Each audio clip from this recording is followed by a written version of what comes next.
अब खबर दिखाते हैं सतना के सामुदायिक स्वास्थ्य केंद्र कोठी की। यहाँ स्वास्थ्य विभाग ने ऐसा कारनामा किया है जिसे सुनकर आप हैरान रह जाएंगे।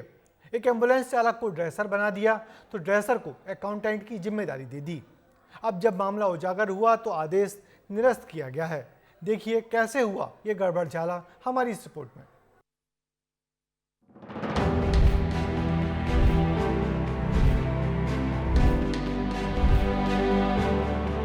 स्वास्थ्य विभाग की कारीगरी, एम्बुलेंस चालक को बनाया ड्रेसर, ड्रेसर को बनाया अकाउंटेंट प्रभारी।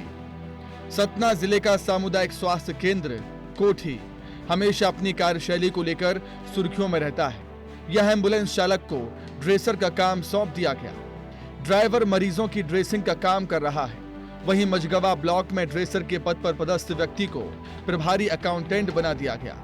बकायदा आदेश जारी किया गया जिसको लेकर जमकर बवाल मचा। जब हमने इस मामले में राज्य मंत्री प्रतिमा बागरी से बात की तो उन्होंने बताया कि ये टाइपिंग मिस्टेक की वजह से हुआ है जिसे सुधारा जा चुका है। जब बात की विभाग में सीएमएचओ साहब से तो उन्होंने कहा कि वो राइटिंग मिस्टेक है, ऐसा है नहीं, उनको भी नोटिस गया है और जिसने ये बाय मिस्टेक लिखा है, ये बाय मिस्टेक हुआ, वहाँ हेल्प करने के लिए कहा गया था, ना कि बतौर किसी ड्रेसर की ये नियुक्ति करनी थी, इसलिए वो बाय मिस्टेक हुआ है और जिसने ये मिस्टेक की है उसको भी नोटिस दिया गया है। तो जल्द उस पर कार्रवाई होगी और उनकी स्थापना जो है वहाँ से हटाई जाएगी। इधर सीएमएचओ ने कहा कि तत्काल आदेश को निरस्त कर दिया गया है। साथ ही आदेश जारी करने वालों को भी नोटिस जारी कर जवाब मांगा गया है।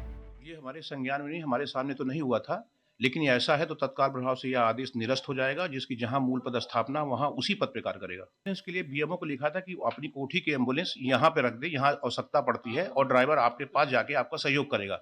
लेकिन हमारे वाहन बाबू ने उसमें गलती से ड्रेसर काम लिख दिया, जिसको तत्काल प्रभाव से निरस्त कर दिया गया है और ऐसी गलत लैंग्वेज का उपयोग करने वाले पे नोटिस जारी की है। अब जिम्मेदार नोटिस खेल रहे हैं, लेकिन हैरानी है कि इतनी बड़ी लापरवाही हो जाती है और जिम्मेदार बेखबर रहते हैं। ऐसे में सवाल ये उठता है कि आखिर एक एम्बुलेंस चालक कैसे ड्रेसिंग करेगा? अगर किसी मरीज को कुछ हो जाता है तो इसके लिए जिम्मेदार कौन होता? या सिर्फ इसी तरह नोटिस जारी कर अपनी जिम्मेदारी निभा दी जाती, भले ही मरीजों का कुछ भी हो। विस्तार न्यूज के लिए विकास पांडे की रिपोर्ट। बात चाहे सीधी के जिला अस्पताल की हो या फिर सतना सामुदायिक स्वास्थ्य केंद्र कोठी की, हालात बताते हैं कि व्यवस्थाएं तकरीबन चौपट हो गई हैं और मरीज भगवान के भरोसे हैं, जबकि स्वास्थ्य हमेशा प्राथमिकता में होना चाहिए। उम्मीद है कि अब इंतजाम ठीक होंगे और मरीजों को लगातार सुविधाएं मिलती रहेंगी।